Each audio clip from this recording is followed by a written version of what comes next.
sana kichwa chako. Epuka migongano, epuka magonjwa.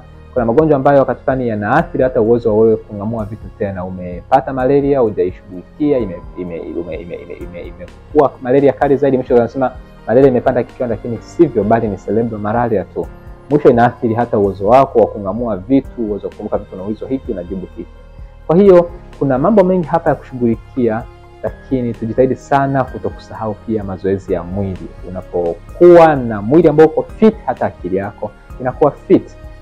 Kwa kumalizia, kama unapitia changamoto za usahaulifu, jambo la kwanza ni kufika hospitali, fanyiwa check up, fanyiwa tathmini na mtaalamu wa afya aliyethibitishwa, ili ionekane ni changamoto ya kawaida au ni ile ambayo inahitaji uangalizi wa karibu wa daktari. Asante sana, endelea kutufuatilia katika mitandao ya kijamii kwa kuandika Elton Modest. Asante.